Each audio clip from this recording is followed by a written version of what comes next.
존경하는 마리아 사제 운동 회원 여러분, 우리는 희년을 살고 있습니다. 2022년에 우리는 마리아 사제 운동 탄생 50주년을 기념했습니다. 2023년은 최초의 공개 메시지가 나온 지 50주년이 되는 해이자 성모님께서 지극히 사랑하시는 아들 사제들에게라는 책이 탄생한 지 50주년이 되는 해입니다. 그리고 올해 2024년은 성모님이 곱비 신부님에게 우리를 다락방에 모으라고 요청하신 지 50주년이 됩니다. 매 기념일은 우리가 받은 선물을 깨닫고 우리의 응답을 새롭게 할 수 있는 기회입니다.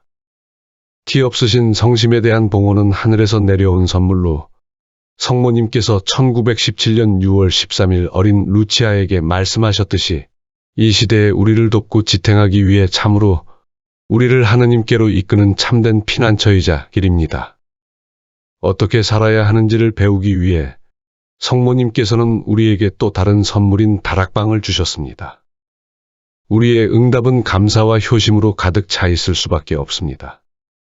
그러므로 진지하고 강력하며 실제적인 응답은 영적 헌신과 다락방 확산 속에서 이루어집니다.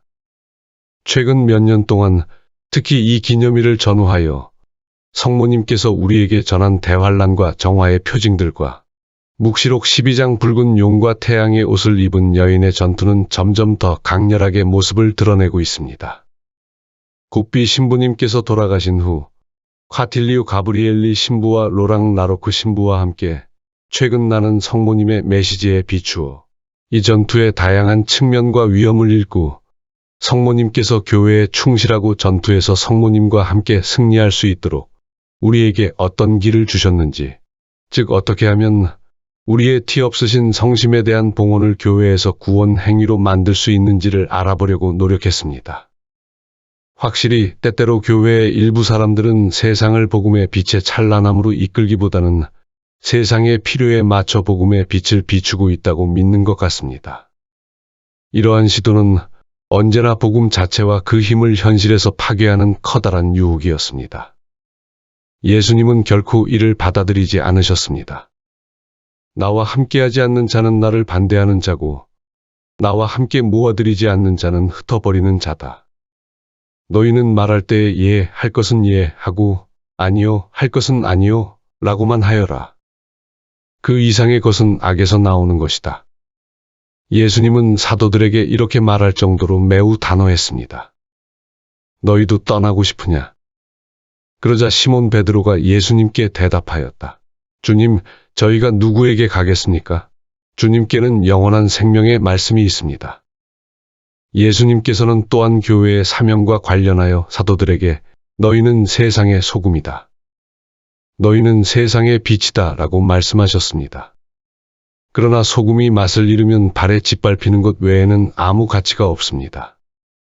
교리에 대한 불충실은 복음에 대한 불충실과 주님께 대한 불충실이 됩니다.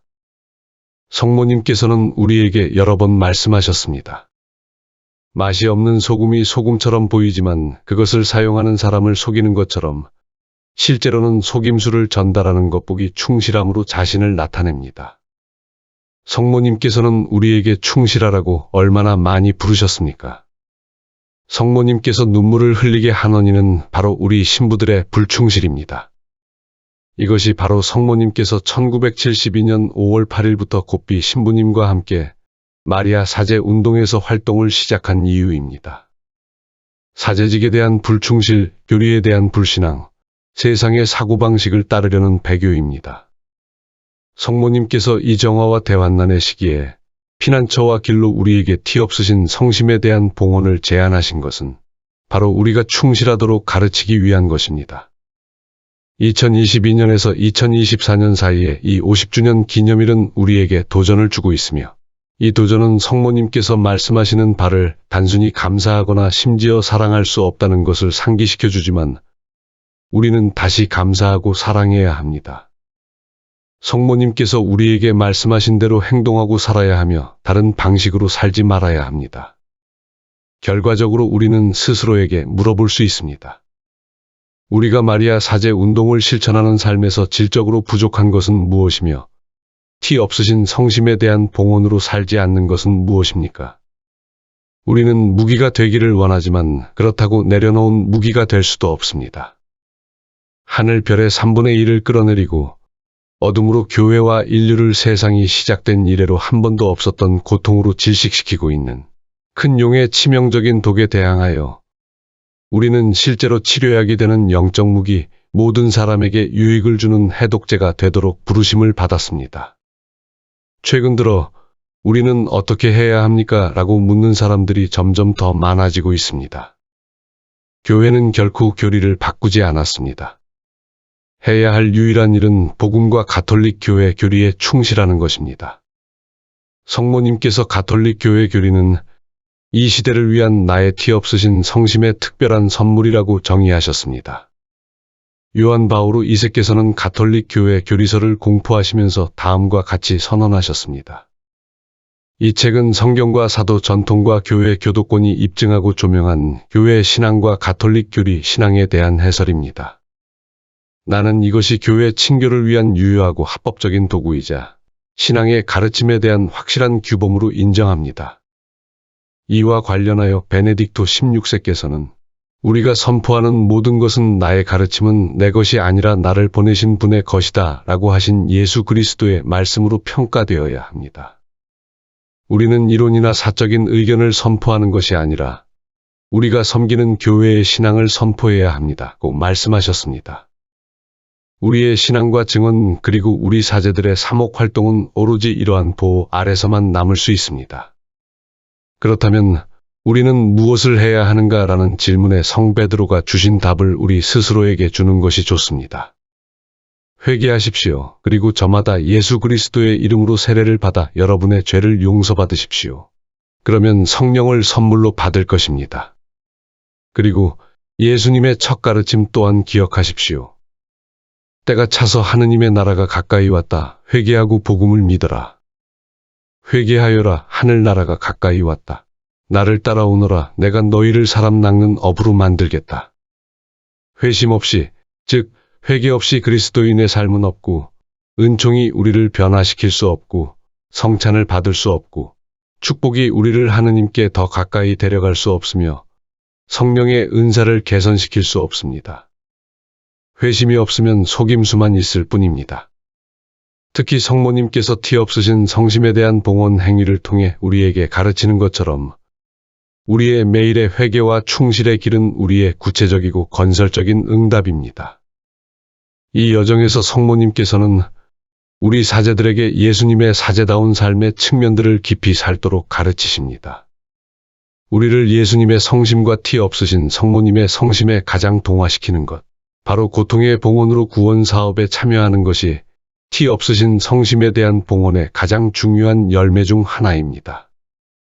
육체적 고통이나 일상생활의 고통뿐 아니라 대환란과 정화 속에 있는 영혼 구원을 위해 고통받는 것입니다. 수많은 영혼들의 혼란의 고통을 받고 심지어 일부 사도들의 배교의 고통을 받고 그리스도의 복음을 떠나 적그리스도의 혼란에 이르게 하는 교활한 악마의 책략을 이해하지 못하는 일부 사람들의 무능력으로 인해 고통받고 있습니다. 교회 자신에게 배신당하고 두들겨 맞은 그 교회를 위해 고통을 당하고 있습니다. 우리는 이 고통을 받아들이도록 우리뿐만 아니라 잃어버린 자들의 고통을 받아들이도록 부르심을 받았습니다.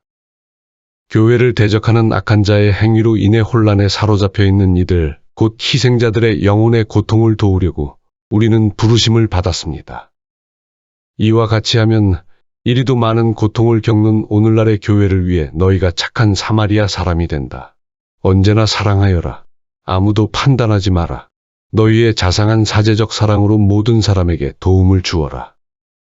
우리의 고통은 우리 자신에게 닫혀 있을 것이 아니라 자비 안에서의 고통이어야 합니다. 우리가 고통의 길에서 벗어나지 않기 위해 참는 법을 배워야 합니다. 우리는 그것을 알차고 비옥하게 만드는 법을 배워야 합니다. 불평하는 것과 고통을 겪는 방법을 아는 것의 차이는 상당합니다. 우리가 그것을 잘 살아가는 방법을 안다면 그것은 교회에 대항하는 악한 자의 행동을 막는 장벽 역할을 할 것입니다. 그렇지 않으면 그것은 사용할 수 없을 것입니다. 우리는 성모님께서 우리에게 가르치신 대로 이 고통을 살아가는 법을 배우기 위해 기도해야 합니다.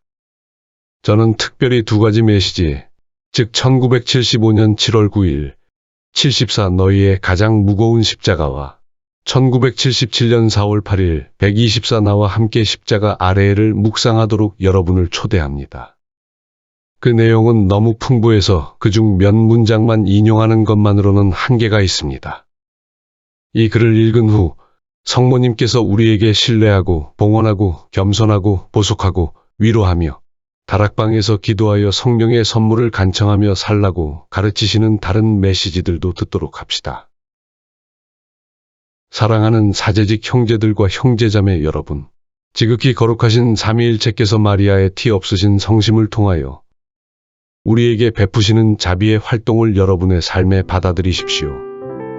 하느님께서 우리를 티 없으신 성심의 가족이 되도록 두신 이 은총의 시기에 우리 어머니께서 원하시는 대로 살도록 우리 어머니의 말씀을 따르도록 합시다.